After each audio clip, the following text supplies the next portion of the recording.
Alright, so now we are going to do this exercise. The exercise for skills 1 until 2. Jadi latihan untuk gabungan skill 1 sampai 2. Dari yang subject dan verb dan juga yang kedua object of prepositions. Cara kerjanya juga masih sama. Garis bawahi subjek sekali dan verbnya 2 kali. Dan tentukan benar atau salah. Oke, dari kalimat nomor 1. During the meeting in the office, discuss the schedule. Cari subjek dan verbnya dulu, tapi karena di sini mungkin kita akan terkecoh oleh object of prepositions, cari dulu yang mana dia preposisi. Ini, in. Oke, kemudian object of prepositions-nya itu ada the meeting sama the office. Terus, ini kita kotakin, berarti dia bukan subjek. Oh, sorry. Dan ini juga bukan subjek. Terus, di sini ada verb discussed, mendiskusikan schedule atau jadwal. Siapa yang mendiskusikan schedule? So, there is no subject, gitu ya. Jadi jawabannya ini tuh salah, incorrect. Okay, let's zoom it in a little bit. Number 2, the doctor gave the patient a prescription. Prescription itu ini ya, apa resep obat. Kita cek, oke, the doctor gave, ini udah jelas gampang ya, the doctor gave, memberikan, the patient a prescription. Udah deh, ini benar. The tall evergreen, number 3, the tall evergreen trees along the road. The tall evergreen trees along the road. This one, along the road. Terus, subjeknya yang ini. Kepalanya yang mana? Kepala subjeknya ini ya, pohon. Pohon evergreen yang tinggi gitu ya. Terus pohonnya ngapain? Gak ada ya dia ngapain keterangannya. Karena ini tuh bukan verb. Jadi subjek ngapain gitu aja. Gak ada ya keterangan tambahannya di sini. Jadi jawabannya ini salah. Kalimatnya salah, sorry. Number 4, the watch in the jewelry box needs a new battery. Jewelry itu perhiasan. Jadi watch itu bukan melihat ya. Jadi ingat ke materi part of speech. Watch itu satu kata dalam bahasa Inggris itu part of speech-nya bisa lebih dari satu, kayak watch. Kalau aku bilang watch, ini tuh bisa aja dia watch sebagai verb yang artinya menonton gitu ya.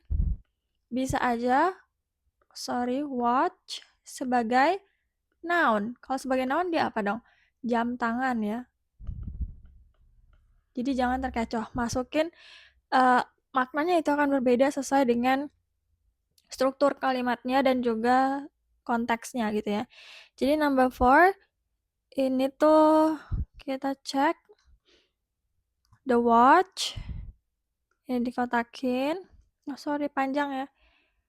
Harusnya sampai sini. Terus needs a new battery. Kepala subjeknya adalah watch. Tapi ini watch sama needs udah cocok belum gitu. Watch ini singular noun, needs juga singular verb. Jadi cocok ya. Kok bukan in the jewelry box atau box gitu loh kepala subjeknya? Ya iya karena balik lagi this one ini tuh object of prepositions dan ini juga preposisinya. Jadi mereka bukan subjek. Ini dikotakin. Tapi nomor 4 jawabannya benar ya. Karena ada subjek dan ada verb. Number 5. Pleasantly greets everyone in all the offices every morning. Oke. Pleasantly. Biasanya ada ly-nya ini adalah adverb. Biasanya. Kecuali beberapa kata. Misalnya friendly itu ramah. Itu bukan adverb. Tapi kata sifat. Harus diingat ya. Nah, pleasantly greets ini verb. Everyone in all of the offices every morning. Okay, this one is not the subject. Siapa yang menyapa everyone every morning? Gak ada ya, jadi subjeknya di sini harusnya di sini. Subjeknya siapa gitu? Gak ada. Jadi kalimatnya salah, karena nggak ada subjek. Number 6, in the office of the building across the street from the park on the corner. Okay, once again, ini prepositional phrase, ini juga prepositional phrase, ini juga sama, ini juga sama, ini juga sama gitu. Kalau mau dianalisis lebih detail, ini preposisinya, terus sisanya ini objek dari setiap preposisi.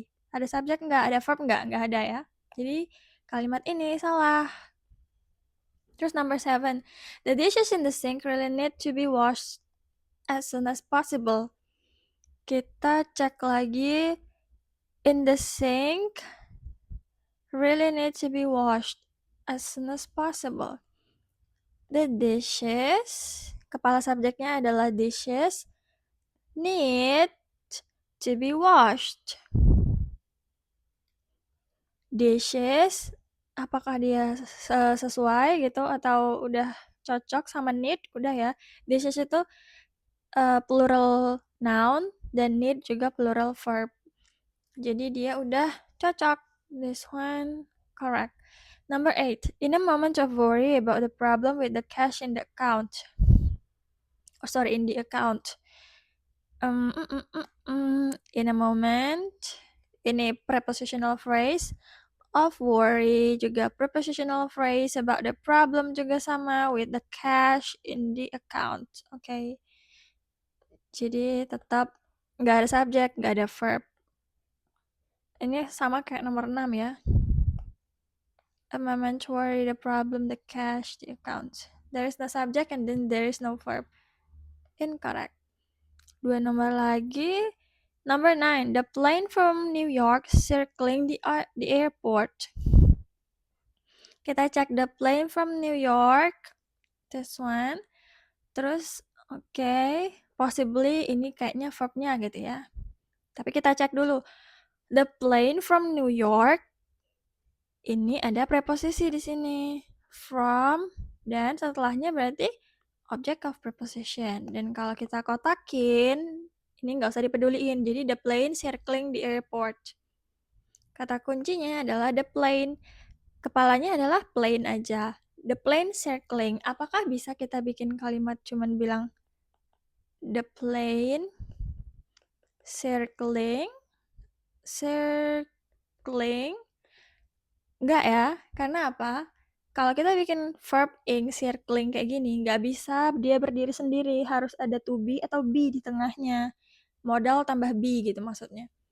Nah, di sini harusnya ada to be. Kalau enggak, dia harus ada modal. Modal itu apa? Nanti ada materi tentang modal. Modals tambah be. Pilihannya cuma 2 itu. Tapi di nomor 9, apakah ada to be atau ada modals tambah be? Nggak ada. Gitu. Jadi kita tambahin aja biar bener ya kalimatnya. Jadi di sini kita tambahin to be. Kita pilih ini deh, to be dulu. To be yang cocok apa? Ingat, the plane-nya ini singular, berarti to be-nya, verb-nya yang singular. Yang singular berarti is, gitu ya. Jadi ini incorrect, karena nggak ada is. Nggak ada to be. Bisa was? Bisa. Bisa pakai modals tambah be? Bisa. Misalnya modalnya will, terus be. The plane will be circling. Tapi di sini, di kalimat aslinya, nggak ada keterangan tambahan. Jadi salah ya kalau kita pakai modals tadi kurang cocok aja gitu. Karena kalau pakai will be kan harusnya in the future. Di sini harus ada tambahan keterangan nanti misalnya atau besok gitu. Jadi yang cocok is. Kalau was juga nggak bisa. Nanti di sini harus tambahin keterangan yesterday gitu. Jadi yang paling cocok adalah is. Karena dia present simple. Present continuous ya. Terus number 10. On a regular basis, the plants in the boxes under the window in the kitchen are watered and fed. Kita cek dulu. Ada on. Selalu ingat kalau object of preposition itu bisa di depan dan kadang dia disalahartikan sebagai subjek gitu ya. In, under, in, terus Oopsie, where is this one? Regular basis, the boxes, the window, the kitchen. Kita kotakin lagi biar kelihatan kalau ini nggak perlu dipeduliin gitu ya. Oh, no, it's the wrong box. This one. Jadi, fokusnya ke sini. The plants, ini subjeknya. Kepala subjeknya plants. The plants, plants. Tanamannya ngapain? Tanamannya are watered and fed. Tanamannya disiram dan dikasih makan gitu. Cocok nggak plants sama are? Cocok ya, karena plants itu kan dia plural noun dan are itu plural verb. Jadi jawabannya ini udah benar. This one is correct. Okay, that's it for this exercise covering skills 1 until 2. See you in the other videos.